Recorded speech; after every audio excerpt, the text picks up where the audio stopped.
Aditya L1 सूर्य की ओर भारत का पहला कदम। भारत ने हमेशा से ही अंतरिक्ष की गहराइयों को जानने की इच्छा रखी है। इसी कड़ी में 2 सितंबर 2023 को भारत ने अपना पहला सौर मिशन आदित्य L1 लॉन्च किया। यह मिशन सूर्य के अध्ययन के लिए समर्पित है और कई वैज्ञानिक उपकरणों से लैस है। आदित्य L1 का नामकरण हिंदू सूर्य देवता आदित्य के नाम पर किया गया है, जो सूर्य की शक्ति और ऊर्जा का प्रतीक है। यह मिशन भारतीय अंतरिक्ष अनुसंधान संगठन ISRO द्वारा संचालित है और यह भारत के लिए एक बड़ी टेढ़ी छलांग है। आदित्य L1 का उद्देश्य सूर्य के वायुमंडल, चुंबकीय क्षेत्र और सौर गतिविधियों का अध्ययन करना है। आदित्य L1 को पृथ्वी से लगभग 1.5 मिलियन किलोमीटर दूर पृथ्वी सूर्य के पहले लैग्रेंज बिंदु L1 पर स्थापित किया गया है।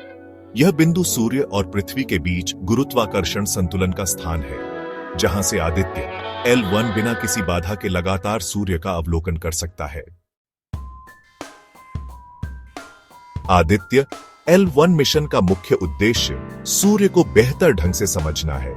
इसके लिए यह मिशन सूर्य के वायुमंडल के विभिन्न परतों, जैसे कि प्रकाश मंडल, क्रोमोस्फियर और कोरोना का अध्ययन करेगा। इसके अलावा आदित्य L1 सौर पवन, सौर ज्वालाओं और कोरोनल मास इजेक्शन जैसी सौर गतिविधियों का भी अध्ययन करेगा। इन गतिविधियों का पृथ्वी पर भी प्रभाव पड़ ढाता है, जैसे कि रेडियो संचार में बाधा, उपग्रहों को नुकसान और बिजली ग्रिड में गड्ढाबड्डी। आदित्य L1 द्वारा एकत्रित डेटा से वैज्ञानिकों को इन घटनाओं को समझने और भविष्यवाणी करने में मदद मिलेगी, जिससे पृथ्वी और अंतरिक्ष में मानव निर्मित प्रणालियों की सुरक्षा सुनिश्चित हो सकेगी।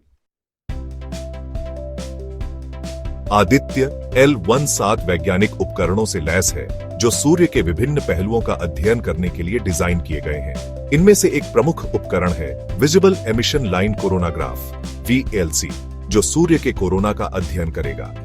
इसके अलावा solar ultraviolet imaging telescope SUAT सूर्य की अल्ट्रावायलेट तस्वीरें लेगा, जबकि solar low energy X-ray spectrometer SOLEX और high energy L1 orbiting X-ray spectrometer HL1OS सूर्य से निकलने वाले एक्स-रे विकिरण का अध्ययन करेंगे।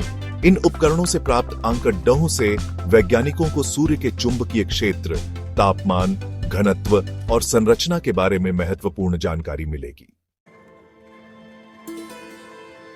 आदित्य L1 मिशन भारत के लिए एक महत्वपूर्ण उपलब्धि है और इससे सौर भौतिकी के क्षेत्र में महत्वपूर्ण खोजें होने की उम्मीद है। यह मिशन न केवल सूर्य के बारे में हमारी समझ को बढ़ाएगा, बल्कि भविष्य के अंतरिक्ष अभियानों के लिए मार्ग प्रशस्त करेगा। आदित्य L1 से प्राप्त आंकड़ों का उपयोग भविष्य के सौर मिशनों, जैसे कि सूर्य के ध्रुवों की खोज के लिए एक मिशन के लिए किया जा सकता है।